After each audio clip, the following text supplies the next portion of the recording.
Luthen takes Cassian to the planet Aldhani, asking him to join a sabotage mission there. Cassian is reluctant but eventually agrees. Luthen asks him to use a pseudonym among the rebels, and Cassian chooses Clem. Vel, the rebel group's leader, introduces him to the rest of the group but keeps Luthen's involvement a secret.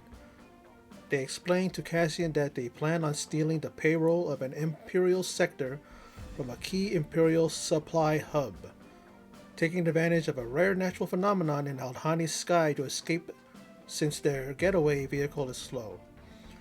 Meanwhile, on Coruscant, Luthen, posing as an antiques dealer, meets with Senator Mon Mothma, and they discuss challenges in keeping their opposition to the Empire hidden. Karn agrees to live with his mother after being castigated and fired. Imperial Security Bureau, ISB, Lieutenant Deidre Miro seeks access and authority over the Ferrex incident, but is opposed by a colleague and a senior officer. Thanks for stopping by the Surge T channel. I am Surge T, and that is the synopsis of Episode 4 of Season 1 of Star Wars Andor. This one's titled Aldhani. Aldhani? Aldhani. Aldhani, right? I just said it earlier, but yeah, I mean, the episode really kind of shows what Cassian is going to be able to do when it comes to a real dangerous mission. He's pointed out, I mean, he's chosen by Luthen to join this group, and of course, they are led by Vel, who I recognized right away. But before that, there is that guy, Major Partagaz. I looked at him and I thought that he was Walder Frey from Game of Thrones. And then I said, wait a minute. I looked even further and I go, he looks like, you know, I'm looking. I go, oh yeah, he's from Game of Thrones. He played Qyburn. He's the one who used to be a Meister, and he delved in all kinds of dark magic and whatnot, stuff that wasn't it was looked kind of frowned on. And he was the one that brought the mountain to life, Gregor Clegane, right? And I was thinking, I go, yeah, because he's much older now. I mean, it was about 10 years ago when he was on Game of Thrones, so he's aged a bit. And then we talk about Vel, who's played by Faye Marseille, and she played the waif in Game of Thrones. And I looked at her and I said, she looks familiar. I'm looking at her and I'm going, she's much older now because she was in Game of Thrones, and she was just a teenager then or something like that, but she was younger. So I go, okay, because it's just right when I saw her, when Luthen introduced her to Andor, to Cassian, I go, she looks familiar. I'm kind of racking my brain, and I still had Game of Thrones on my mind because I read up and I found out that what do you call it, that Anton Lesser, who played Qyburn, and then I had Game of Thrones on my mind, and then when I saw her, it clicked again, and I go, wow, another person from Game of Thrones. Okay, let me look it up, and then I'm like this. Yep, she's the waif. That's what I thought. I thought that that's she played the waif in Game of Thrones, and I was right. And this goes to show, man, that I don't know if it's that they're sought out, they're in demand type of actors, because they're from shows like Game of Thrones, and wow, to get two people from Game of Thrones, I don't know if that's a big deal to people, but it is something. You get two people from one of the greatest shows ever made, Game of Thrones. And I liked her character in here. I like how she, even though she's a leader, but Luthen still kind of keeps her humble. You wanted to be this. You wanted this, he said. You wanted to be leader. There you go. Be a leader. Have at it. You know. And looks like she's taken to it very well, especially when she introduced, Cassian. She pretty much didn't want to take no for an answer from the guys and gal. She didn't want to hear it. She said he's in. He's with us. We're gonna, pretty much said that he's pretty much like a mercenary, kind of like somebody who is a guy who she was pretty much saying, "Oh, I didn't tell you guys yet because we didn't know if you had him yet." Oh, he finally got out. What's that? Broke out of jail, broke out of prison, or something like that. And here he is. And then these guys are looking at him like, "Who the fuck is this guy? I don't know who this guy is." The one dude that was caught sleeping by one of the guys that said that if you would have been caught by Empire or something like that, your head would have been on the pike just for laughs. But that kid, it looks like a kid, and he's actually taken to Cassian and said, I trust him. I think I see the desire in him to help out. That's pretty good. That's something that you need, especially if you're in a motley group like this and they don't trust you. You got one person on your side. Sometimes that's pretty much all you need. And this thing looks very dangerous. I mean, they're using that celestial event that that happens. A natural phenomenon in Aldhani that that happens every other. Everybody's going to be all involved in that and probably focused on that thing. It happens every 3 years, and so they're going to go in there and get what they need, and then stealing that payroll from the Imperial sector, which Andor, Cassian. I mean, that is his name, but we call him Cassian, of course. He didn't sign up for that, and he's like, what, and Luthen pretty much just kind of baited him in and stuff like that to get him in, and then now he's here, like it's the point of no return, and so now he's got to go with these guys, and they're up against 40 deep Imperial soldiers, Imperial force, however you want to say it, and so then Bell goes, "Are you in?" And at one point he's all like, "Oh, when do we start?" So he pretty much is in. He's in, and he's ready to go. And I'm like looking like, okay, what's going to happen next? What's the next episode? Are we going to see that right away, or are they going to kind of build up towards the, this is the 4th episode, and there's like 7 more because it's a 12 episode first season. When I started doing this recaps of Andor, that was the week of the season finale. So, I got a lot of catching up to do, and I'm looking forward to it. Hopefully they're successful. I'm not going to say I hope that Cassian comes out unscathed, because we know at least he survives to to the events of Rogue One. So at least but who amongst the group that he's with are going to make it out? Who knows? But speaking of Mon Mothma, she's a very, very famous character, someone who we all grew to admire, I guess you can say, and really look on, because she was introduced as the leader of the Rebel Alliance in Star Wars Return of the Jedi.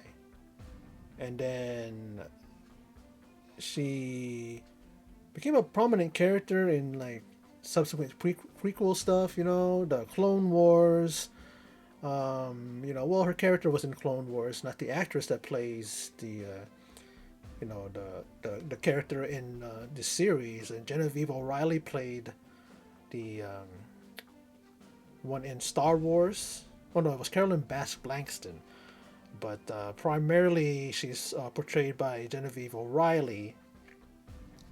She's voiced in the Clone Wars. She's voiced by Kath Soucie, and then she's also, the character, of course, like I said, appears in Star Wars Revenge of the Sith and Rogue One. And I believe the one in Rogue One is like, she was an actress that looks exactly like the one that we saw looked like the younger version of the actress that we saw in Return of the Jedi. And then, of course, she's in characters in Rebels, and of course in Andor. It's played by Genevieve O'Reilly. And yeah, it's like a very just the character is, like I said, it's like a very iconic character. When people found out that she was in Rogue One, they lost their mind. It's just like, whoa, she's look at, and then she looks just like the actress. She looks like, a younger version of the one that the Mon Mothma we saw in Revenge of the Sith, not Revenge of the Sith, the Return of the Jedi. So you see her and Luthen, looking like I was watching. I go, man, he's like, what is he? What's he supposed to be? Like an antiques dealer or something like that? And that's who he was. Not an antiques dealer, but someone who owns an antique shop. And he's showing her all these things, and pretty much pretending that, oh, I'm gonna show you this for your husband. Da, da, da, da. And then they go in the back and they're actually talking to each other. They're actually, you know, you know, they're not actually who they seem. It's like with him, with Luthen, and. They're keeping their, opposition to the Empire hidden. They're like conspiring. So that's that. I mean, it didn't surprise me, especially we know where she's at. You know what I mean? In the future, some years down after this timeline and everything like that. But yeah, I really really enjoyed this episode. I'm not gonna talk about it long. I'm not going to babble like I can do, and get to be much. Once I start going and going, I start going off the rails, and I end up sounding like I don't know what I'm talking about. Especially because of the fact that I just got home from work about a couple hours ago, and I'm tired. So that's the only time I really got to do my channel. So if you guys see my videos, sometimes it looks like I'm wandering off, I'm drifting off. Sometimes I do these videos because I'm tired. So I try, because this is the only time I have. Other than this, man, I'm busy with work and other stuff. So it's really tough to get time in. But I try, and I'm noticing that I've been picking up subs here and there. There's some great people out there that are subscribing to my channel, and I'm glad that I'm entertaining some people. Maybe some look at this and go, I don't know about this guy. Don't have no character, don't got no personality. I don't think he knows what he's talking about. He's trying, but I think he needs to bone up on it a little bit more. And I agree. I don't claim to be an expert, but I do know about Star Wars. I do know about, other things that I talk about. I try to, at least. I mean, I got the cheat sheet here, about the Mon Mothma character. I do, the only thing I do remember is that she was in Return of the Jedi, and also she was in Rogue One. I kind of forgot about the other ones and the other appearances that she had. I've never watched Clone Wars, so I don't know that her character was in there and an actress was voicing her role. But I am a fan. Trust me, folks. I am a fan of Star Wars, and I love the whole lore, the whole galaxy, the whole character, every character, everything in Star Wars is great. I mean, I'm wearing this shirt. Hopefully, this doesn't offend people, and they're gonna watch my channel anymore because I'm wearing this shirt.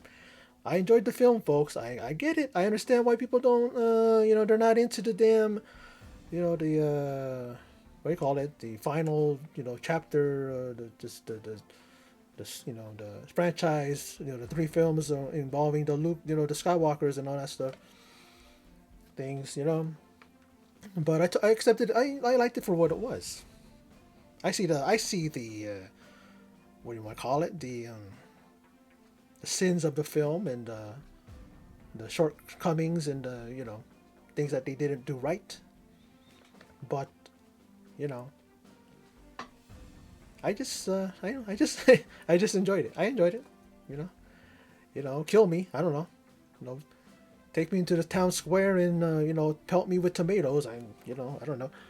Because I did. Because the thing about, like I always said, I've said this in my previous videos. I was like, when I go watch a movie or if I watch a TV show, and there's a lot of history behind it in regards to comic books, things like that. People talk about it's not canon. People think it's like it doesn't have any kind of connection to its source material and all that stuff. But when I watch a series or if I go watch a movie, I watch it for what it is. I watch it, and if I enjoy it, I'll say I enjoyed it. If I didn't like it, if I think it was dog crap, I'll say it's dog crap.